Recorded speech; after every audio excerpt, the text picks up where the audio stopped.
தாம்பரத்தில் மனிதநேய மக்கள் கட்சியின் செயற்குழு கூட்டம் மதுரையில் நடைபெற இருக்கும் எழுச்சி மாநாடு குறித்து மாநில துணை பொதுச் செயலாளர் தாம்பரம் யாக்கூப் பல முக்கிய தீர்மானங்களை நிறைவேற்றுவதாக தெரிவித்தார்.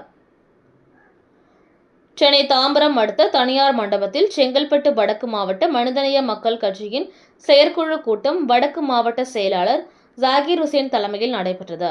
இந்நிகழ்ச்சியில் மாமக மாநில துணை பொதுச் செயலாளர் தாம்பரம் மாநகராட்சி மாமன்ற உறுப்பினருமான தாம்பரம் யாக்கூப், மாநில அமைப்பு செயலாளர் பழனி பரூக் கலந்து கொண்டு வருகிற ஜூலை மாதம் 6ஆம் தேதியன்று மனிதநேய மக்கள் கட்சியின் எழுச்சி மாநாடு குறித்து மாநாட்டில் வக்பு சட்ட திருத்த மசோதாவை கண்டித்தும், முஸ்லிம்களுக்கான இடஒதுக்கீடு மற்றும் உள்ளாட்சி நாடாளுமன்றத்தில் வரை முஸ்லிம்களுக்கான பிரதிநிதித்துவம் அளிக்க வேண்டும், இஸ்ரேல் ஈரான் போரில் ஈரானுக்கு ஆதரவாக இருக்க வேண்டும், கள்ளத்தனமாக ரவுடிசம் செய்யும் அமெரிக்காவை கண்டித்தும் தீர்மானம் நிறைவேற்றப்பட உள்ளதாகவும், இதுவரை மனிதநேய கட்சி தவிர எந்த ஒரு கட்சியும் அமெரிக்காவை கண்டிக்கவிதும் இல்லை என தெரிவித்தார். செயற்குழு கூட்டத்தில் ஷபீபுல்லா, தமீம் அன்சாரி, முஜிபுர் ரஹ்மான், முகமது நயினார் உட்பட ஏராளமான மாமக நிர்வாகிகள் கலந்து கொண்டு சிறப்பித்தனர்.